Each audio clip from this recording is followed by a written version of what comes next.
I'm tired. I haven't had any sleep, hardly at all. So let's go ahead and get on into this chapter review.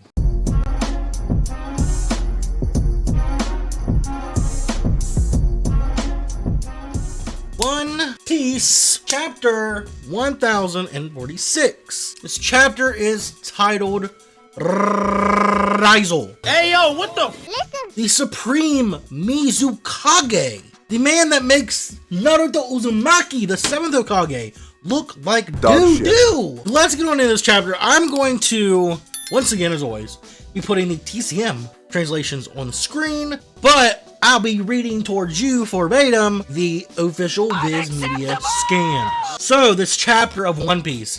First off, cover story. Very interesting. Two ominous figures showing up at Whole Cake. I've seen a lot of speculation on who this could be. I've seen it be Sanji's brothers. I've seen it be Germa 66 in general.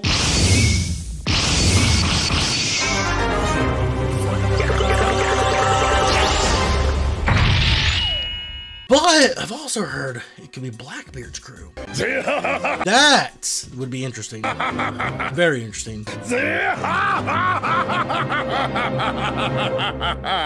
But as far as where I think about it, I don't know. First things first, this chapter overall, when it comes to the previous two chapters in terms of substance, we kind of deviate away from the Luffy and Kaido fight a little bit. For f***'s sake! But it's for a good reason, which is, you know, the fire breaking out underneath Onigashima. Oh Lord Jesus, it's a fire. For the most part of this section, it's just everyone scrambling and running. Cool, got it. But we also get some interesting things coming from Usopp. Big character development coming for Usopp soon. We'll see. We'll see. Usopp could be getting some shine here soon. Let's go. The rest of the majority of it is everyone running for their life. So, like, you know, we get Frankie and Zoro. That was cool.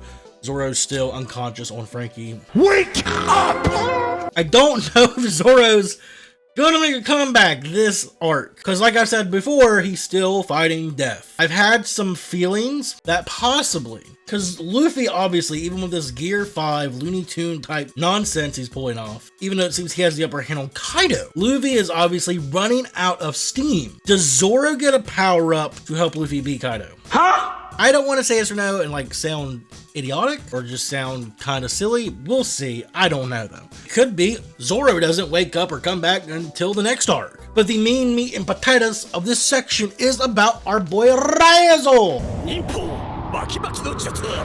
The Mizukage, the Hokage, the every Kage.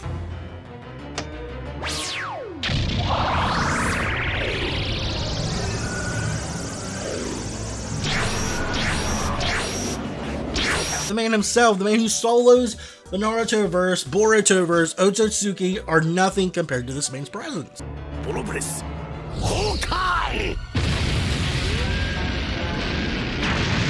When he arrives on the battlefield, Prime Naruto and Sasuke tremble. Of course, he does have some help from Jinbe.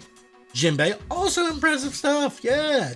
At first, I thought Zunisha was going to do something, which Zunisha does play another role we will talk about here fairly soon. I thought Zunisha was going to help and like use his trunk, her trunk, whatever. I don't assume genders. I'm neutral. Everyone gets the hands. Larry! Oh, are you alright? How dare Larry?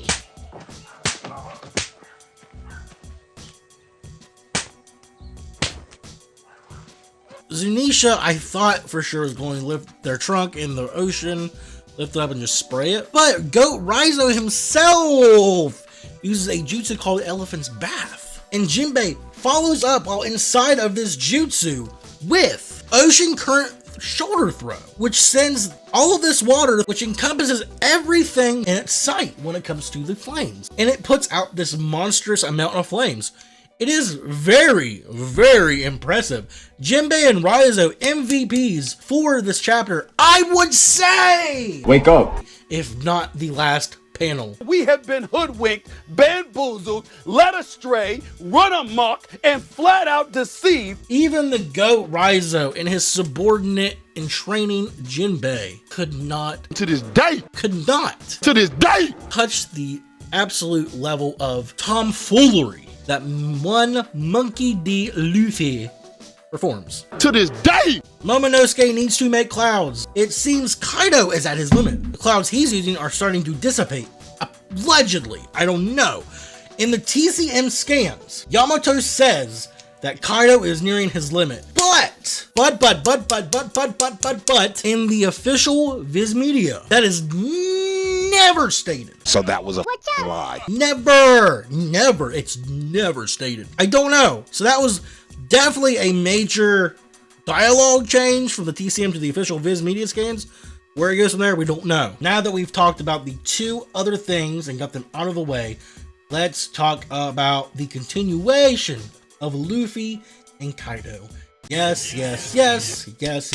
I will say the openings panel is amazing. Kaido on the ground, reeling in pain, and all the while Luffy is bouncing. And then after this, Kaido asks the question, who are you? Zunisha.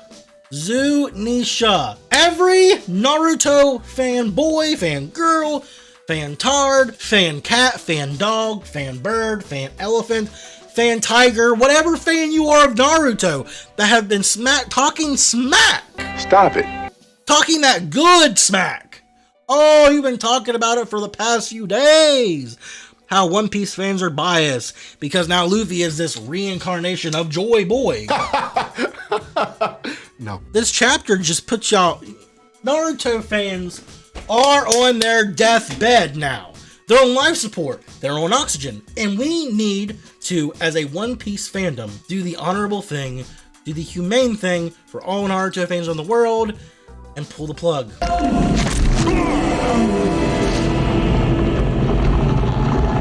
Long live the king.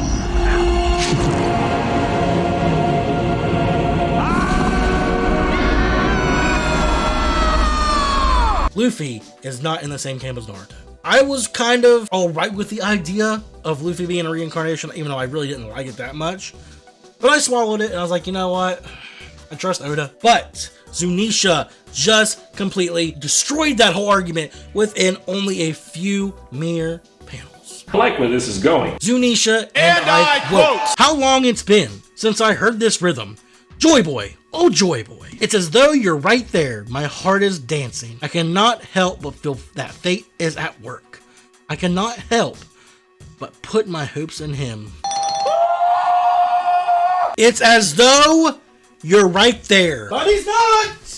It's not Joy Boy! It's Monkey D. Luffy! Monkey D. Luffy. No Joy Boy, no reincarnation. It's just them having the same fruit, more than likely. Of course, Luffy answering Kaido's question with the also iconic, I'm Monkey D. Luffy, the man who will surpass you and become king of the pirates.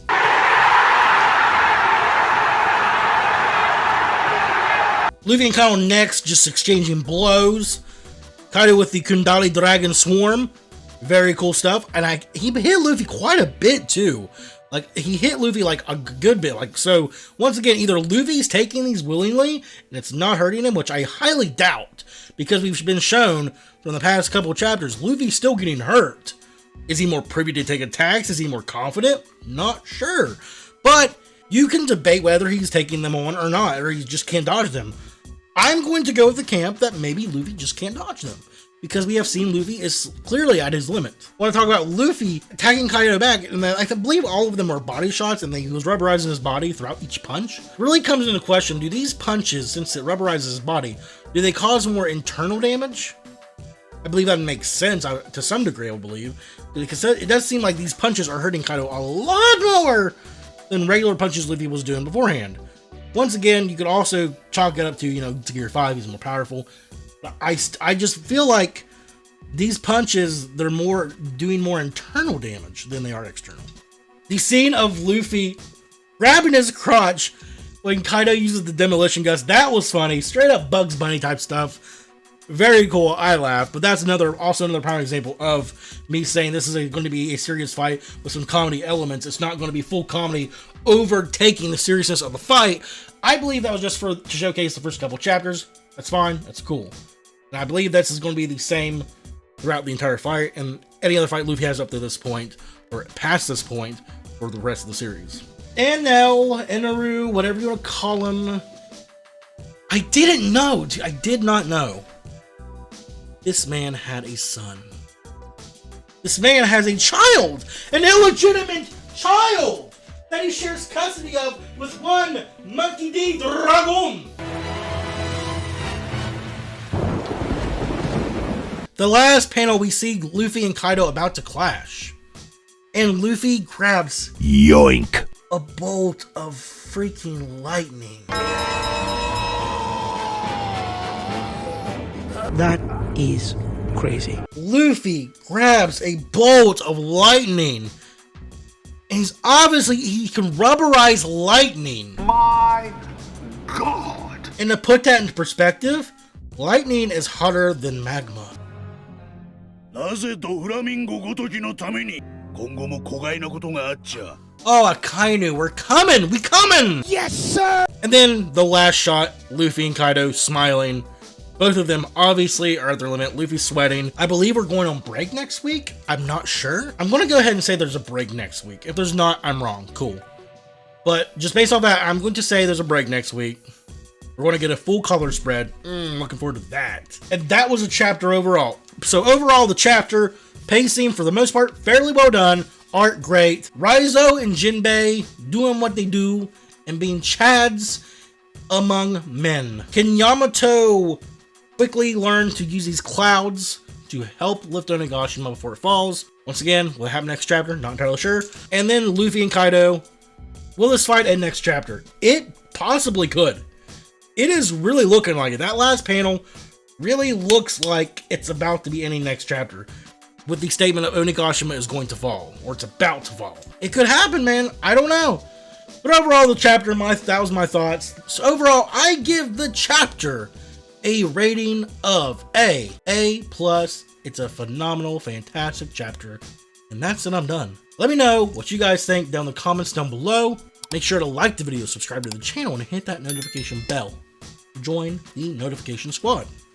As always, I'll see you guys in the next one. Have a nice day.